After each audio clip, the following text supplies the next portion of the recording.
So guys, आप लोगों में से किसी ने अगर नई कंपनी ज्वाइन की है या कंपनी स्विच की है तो उन सभी के लिए आज का वीडियो खास रहने वाला है। बिकॉज आज हम लोग 5 पॉइंट डिस्कस करने वाले हैं और ये पॉइंट्स आपकी जॉब के लिए बेहद ज़रूरी है, यहाँ तक कि मैंडेटरी हैं। अगर आपने इन पॉइंट्स में से किसी भी एक पॉइंट को मिस कर दिया तो ये आपकी जॉब पर भारी पड़ सकता है, यहाँ तक कि आपकी जॉब को खा भी सकता है। यही नहीं, अभी और सुनिए।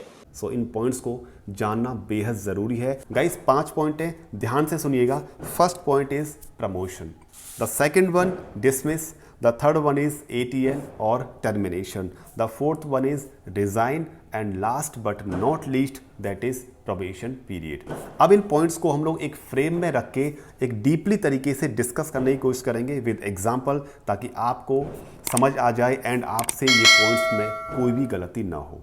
ठीक है। First point promotion. Guys promotion हम लोग जानते हैं कि यार किसी कंपनी को ज्वाइन कर लिया, ज्वाइन करने के बाद हमको प्रमोट होना है। ठीक है। अब प्रमोट कैसे होना है, किन किन तरीकों से होना है। देखो एक्सपीरियंस्ड हैं वो तो जानते हैं कि यार प्रमोशन कैसे लेना है, कैसे नहीं लेना है, गलती हमने कहाँ किया था, कहाँ नहीं किया था। बट फ्रेशर्स के लिए बहुत ज़रूरी है यार प्रमोशन लेना विद इन 2 और 3 ईयर्स। ठीक है। लेट सपोज कि आपने कोई कंपनी ज्वाइन की, अब कंपनी ज्वाइन करने के बाद आपने 2 साल 3 साल तक आराम से निकाल दिया विदाउट एनी प्रमोशन। यहाँ पर एक चीज़ और है कि आप एज ए फ्रेशर किसी कंपनी को ज्वाइन किए तो जूनियर यानी नॉर्मल ऑपरेशंस एग्जीक्यूटिव या एग्जीक्यूटिव के तौर पर आपकी डेजिग्नेशन रहेगी, तो आपकी 1.5 साल के बाद, 1 या 1.5 साल 18 मंथ्स के बाद में ऑटोमेटिकली आप सीनियर हो जाएंगे। यहाँ तो कंपनी आपको बोनस देती है कि यार चलो हमने आपको सीनियर बना दिया जूनियर से, बट सीनियर बनने के बाद आपकी असली फाइट स्टार्ट हो जाती है कि यहाँ से हमको सेल्फ की स्किल्स के बिहाफ पर प्रमोट होना है। अब यहाँ से आपने सपोज करो 1.5 साल के बाद में 2 साल 3 साल निकाल दिए, यार चल रहा है, चलो सैलरी आ रही है मस्त आराम से, 5 डेज वर्किंग है, कोई प्रेशर नहीं है, आराम से ज़िंदगी कट रही है। भाई अभी तो आपकी आराम से ज़िंदगी कट जाएगी, बट 3 साल 4 साल के बाद में जब आपके जूनियर्स प्रमोट होना स्टार्ट हो जाएंगे वहाँ आपको दिक्कत होना स्टार्ट हो जाएगा। तो इसलिए 2-3 साल के बाद सेल्फ के बिहाफ पर किसी एक पोस्ट का इंक्रीमेंट ले लेना, ताकि आपके हाथ में एक पावर रहे और आपके हाथ में स्किल भी रहे। ठीक है।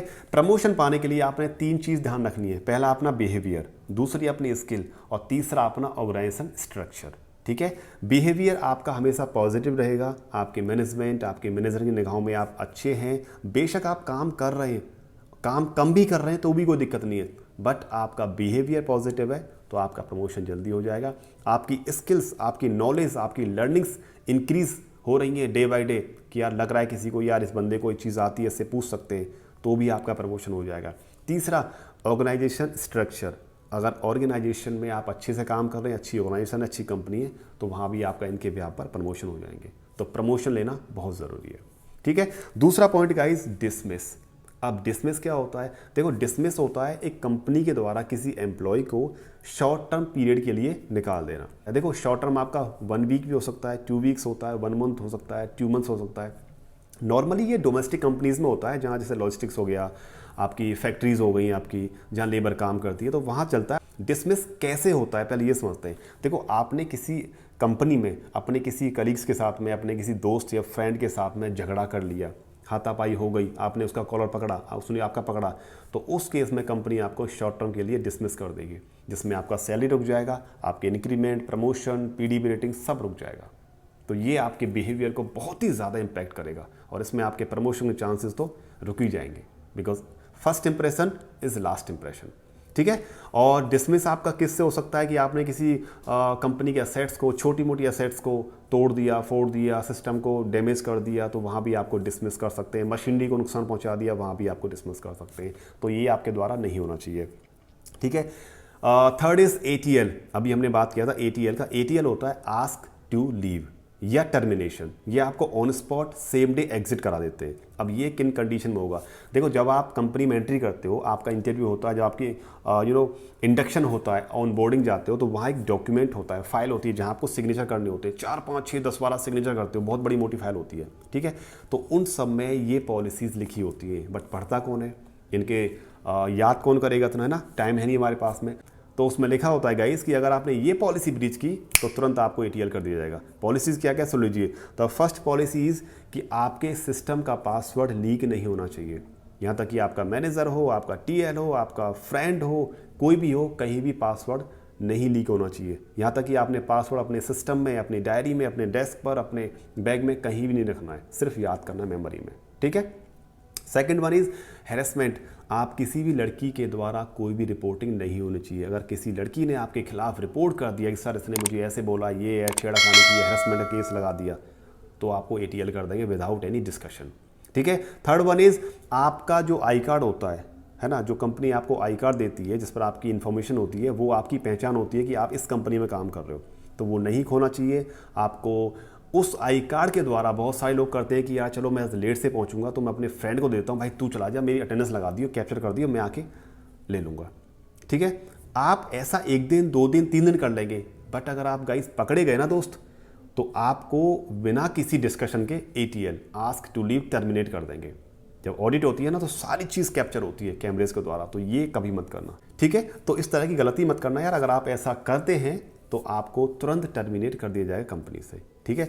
चौथा आपका रिज़ाइन गाइज आपके 2 तरीके से होते हैं, वॉलेंटियर एंड फोर्सफुली।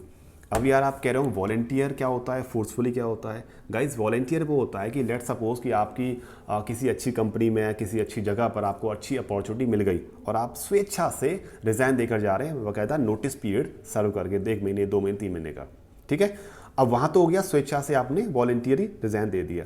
एक होता है फोर्सफुली। अगर आपने किसी कंपनी में ऐसा काम कर दिया कि भाई मैनेजमेंट कह रहा है कि भाई आपने आज ही जाना है और आज ही आपका लास्ट डे है, तो उसके लिए या तो आप रिज़ाइन दे दो या हम आपको टर्मिनेट करेंगे।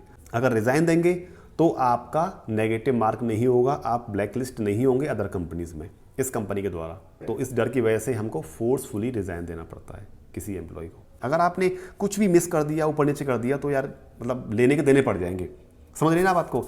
अब आता है अगला पॉइंट, प्रोबेशन पीरियड।